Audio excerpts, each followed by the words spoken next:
भारत ने हाल ही में 4 trillion dollar की इकोनॉमी को पार किया है। आज भारत पूरे विश्व का 4th लार्जेस्ट इकोनॉमी वाला देश बन चुका है।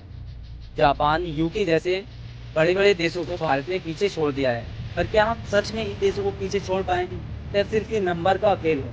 विश्व बैंक की रिपोर्ट मिडिल इनकम ट्रैप के मुताबिक भारत एक ट्रैप में फंसता जा रहा है। ये कभी मलेशिया, साउथ अफ्रीका और ब्राजील फंस चुके। आइए जानते हैं इस ट्रैप के बारे में।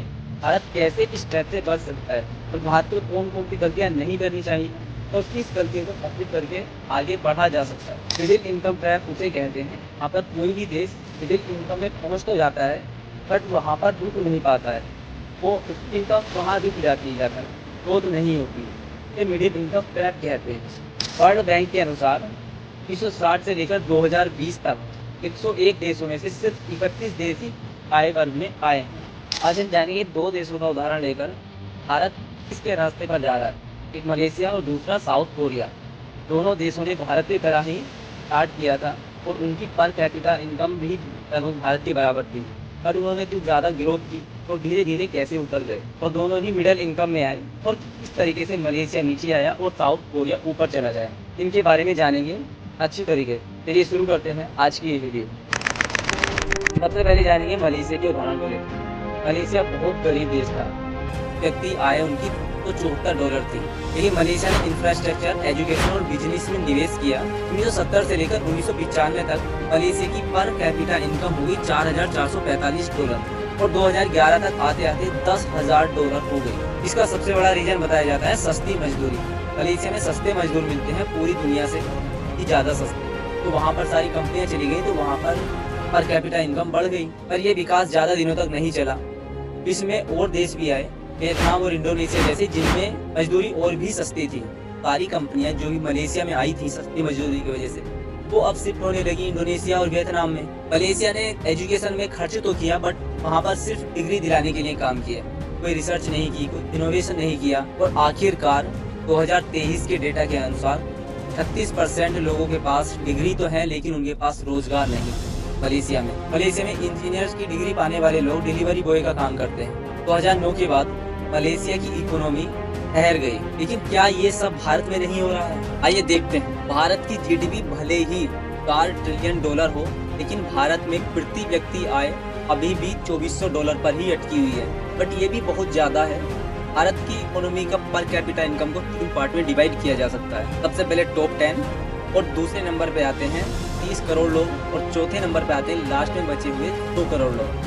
पहले टॉप 10 लोग एक अच्छी जिंदगी जीते हैं, क्योंकि जापान जैसे देशों की तरह जो $10,000 से ज़्यादा कमाते हैं और ऐश की ज़िंदगी जीते हैं। फिर नीचे दूसरी श्रेणी के लोग जो कि सिर्फ 30 करोड़ लोग हैं, वो बांग्लादेश की तरह ज़िंदगी गुजारते हैं। अगर थोड़ा सा रिसेशन आता है तो वो भी गरीबी रेखा के नीचे आ जाएं। लास्ट में बचे 100 करोड़ लोग, जिनके पास केवल बिजली नहीं है, पानी नहीं है, 400 रुपये को भी पूरे महीने तक खींचने की क्षमता रखते हैं। 2023 के नेशनल सैंपल सर्वे के अनुसार भारत में 45% ग्रामीण लोगों के पास पानी की सुविधा नहीं है, जो साफ पानी नहीं पीते हैं, और 60% घरों में स्थिर बिजली नहीं है। पर इससे हमें क्या लेना है? हम $4 ट्रिलियन की इकोनॉमी वाले देश बन चुके हैं। अभी हमारे पास मेजर 4 चैलेंजेस हैं कि हमें पूरा करना चाहिए। अगर हम उसको पूरा करते हैं तो हो सकता है कि हम मलेशिया वाली रूट पर ना जाएं, साउथ कोरिया वाली रूट पर चले जाएं। सबसे पहले भारत को एजुकेशन में निवेश करना होगा। इस तरह मलेशिया ने एजुकेशन में इन्वेस्ट किया था बट वहाँ पर सिर्फ डिग्री पाने के लिए किया था, वैसा भारत को नहीं करना चाहिए। भारत में आजकल यही चल रहा है कि स्टेट यूनिवर्सिटीज़ होती हैं, उनको पैसे दे देते हैं, घर बैठे हुए डिग्री भी मिल जाती हैं। ये सब कुछ नहीं होना चाहिए। डिग्री के बेस पर होनी चाहिए जितने आप पढ़े लिखे हुए हैं। तो सबसे पहले एजुकेशन डेवलपमेंट, एजुकेशन की क्वालिटी बढ़ेगी तो हमारे जो युवा हैं उनकी क्वालिटी बढ़ेगी, फिर बेरोजगारी कम होगी और रोजगार ज़्यादा होगा। स्किल डेवलपमेंट कॉरपोरेशन की रिपोर्ट के मुताबिक के पास जो स्किल है जॉब के लिए हकदार सिर्फ 45% लोग ही हैं। 55% लोग ऐसे हैं जो वो स्किल जानते ही नहीं हैं। हम कोचिंग बनाते हैं बट कोई वर्ल्ड यूनिवर्सिटी आज तक हमने नहीं बनाई है कि कोई ऐसी यूनिवर्सिटी जो वर्ल्ड लेवल पर हमारा सामना कर सके या रिप्रेजेंट कर सके। 2022 में उत्तर प्रदेश की प्योन की 62 वैकेंसीज के लिए सिर्फ प्योन की जॉब थी। में 93,000 फॉर्म डाले गए थे, जिनमें 3700 लोग ऐसे थे जिन्होंने PhD की हुई है। इनके पास PhD की डिग्री है बट उन्होंने पियोन का फॉर्म डाला था। 50,000 लोग ऐसे थे जो ग्रेजुएट थे। ये भारत की दशा है। एक पियोन की जॉब के लिए भी 93,000 लोगों का फॉर्म डालना और 3700 लोग PhD वाले आना शर्मनाक है।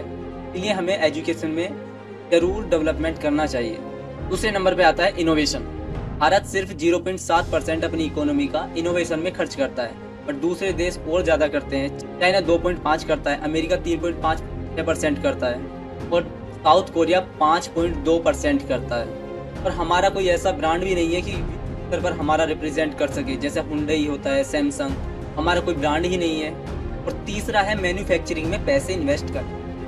2014 में हमारी सरकार ने बोला था कि हम मैन्युफैक्चरिंग में मेक इन इंडिया एक प्रोग्राम लॉन्च किया था, इसके जरिए हब बनाना था भारत को मैन्युफैक्चरिंग का। बट तब से लेकर आज 10 साल हो चुके हैं। 2014 से लेकर 2024 तक 10 साल में सिर्फ 15 से 17% ही मैन्युफैक्चर होता है भारत के अंदर सामान। तो हम हब बनाने वाले थे, तो इसके लिए चाहिए होगा 30% या 35%। अभी भी हम अपने लक्ष्य से बहुत दूर हैं कि हमें मैन्युफैक्चरिंग में निवेश की बहुत ज़्यादा ज़रूरत है, ताकि हम एक रोजगार देने वाली फैक्ट्री बन पाएँ और मैन्युफैक्चरिंग का हब बन पाएँ। वर्ल्ड बैंक के मुताबिक भारत में लेबर प्रोडक्टिविटी चीन और साउथ कोरिया से 50% कम है। चौथा, असमानता।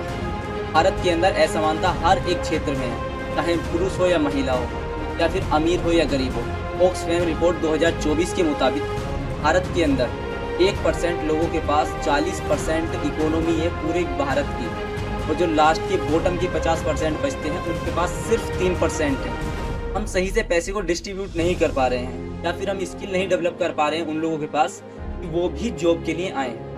और ये असमानता मिडिल इनकम ट्रैप को और ज़्यादा गहरा करती है, और इसकी वजह से हम मिडिल इनकम ट्रैप की तरफ फंसते जा रहे हैं। जिस तरह से मलेशिया एक दिन फंसा था, वैसे ही हम।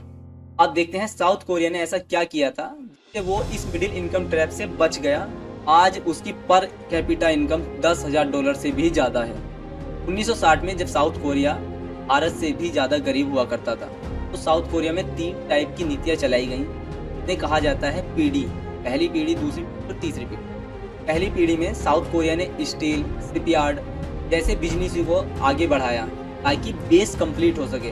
पहले बेस बनाया और साथ ही उन्होंने शिक्षा में भी निवेश किया। जब एक बार बेस बन जाएगा तो उस पर फैक्ट्रियों का निर्माण करना बहुत आसान होता है। इसलिए साउथ कोरिया ने सबसे पहले अपनी जड़ को मजबूत बनाना स्टार्ट किया, और दूसरे स्टेप में उन्होंने शिक्षा में निवेश किया, और तीसरे स्टेप में ब्रांड बनाने स्टार्ट किए, जैसे कि सैमसंग, हुंडई। ये इतने बड़े बड़े ब्रांड हैं, आज पूरी दुनिया में फैले हुए हैं और हर एक व्यक्ति इनका नाम जानता है। क्यों? क्योंकि इस टाइप का माहौल साउथ कोरिया ने वहाँ पर उस टाइम पे बना के दिया था 1960 में, और आज भारत को भी यही करना चाहिए। साउथ कोरिया ने आज निवेश करके केवल GDP का निर्माण कर दिया है। केवल मतलब उतनी GDP यहाँ से पर कैपिटा इनकम नीचे नहीं आने वाली है, ये ऊपर ही जाएगी।